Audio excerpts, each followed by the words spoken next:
Ніжна панакота – знаменитий десерт італійської кухні на основі вершків, цукру, желатину та ванілі. Також додають ягоди і фрукти. Він має ніжний смак, який нагадує морозиво або навіть кремовий пудинг. І підійде навіть прихильникам здорового харчування. І деякі продукти також можна замінити на більш дієтичні. Про них я також розповім у відео. Я поділюся сьогодні рецептом панакоти з апельсиновим шаром.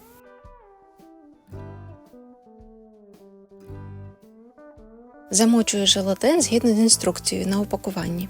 10 г желатину і 50 мл холодної води.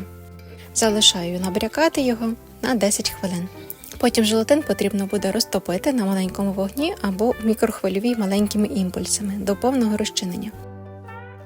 Тепер змішую 350 мл жирних вершків, 150 мл молока, 80 г цукру і 10 г ванільного цукру. Перемішую і ставлю на плиту підігріватися. Кип'ятити суміш не потрібно. Ретельно постійно перемішую, щоб кристалики цукру повністю розчинилися. Вершки обирай найвищої жирності 33% бажано. Тоді ти можеш отримати ніжну текстуру і оксамитовий розріз у готовому десерті. А от з молоком можна експериментувати. Взяти, наприклад, мигдальне чи кокосове, або взяти соєве молоко. А от замість цукру додати мед чи кленовий сироп. І взагалі кількість цукру можна регулювати на свій смак. У суміш наливаю тонким струменем розчинений желатин. Щоб уникнути грудочок, попередньо можна процідити його через дрібне ситечко. Потім ретельно перемішую, але не сильно, щоб не з'являлися бульбашки у майбутньому десерті. Підготувала я форми. Для цього десерту підійдуть силіконові формочки, піали, бокали або навіть звичайні склянки. Заливаю теплу суміш у підготовлені ємності. Ставлю у холодильник на 2 години. Тепер апельсиновий шар. Беру 4-5 апельсинів. Розрізаю на половини і вичавлюю з них сік. Має бути 240 мл соку. Можна купити готовий сік, якщо немає часу. Для цього десерта також додають ягоди і інші фрукти. Але треба бути обережним, тому що якщо вони кислі, то це може посприяти згортанню білків. Пропускаю сік через сито. Тепер знову заливаю желатин. Але цього разу 7 г желатину і апельсиновий сік, 4 столових ложки з загальної кількості. Залишаю желатин набрякати на 10 хвилин.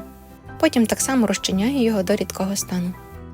Тепер до решти соку додаю 1 столову ложку цукру, перемішую і також кладу на вогонь, постійно помішуючи. Потрібно розчинити цукор. Доводжу до кипіння, але не кип'ячу. Розтоплений желатин заливаю до соку. Перемішую і так само не збиваю, щоб не утворились бульбашки. Розливаю до форми поверхи вершків.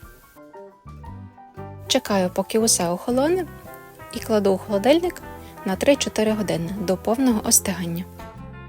Ось так доволі просто готується панакота у домашніх умовах. Маленька порада. Смакувати десертом краще не відразу з холодильника. Ліпше дати панакоті постояти годинку за кімнатної температури. Так її смак ще краще розкриється, а консистенція стане більш м'якою та ніжною. Цей італійський десерт має ніжний смак, нагадує морозиво або схожий на кремовий пудинг.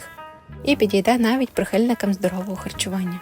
Адже панакота містить натуральні продукти і приготувати її можна, мінімізуючи цукор і жири.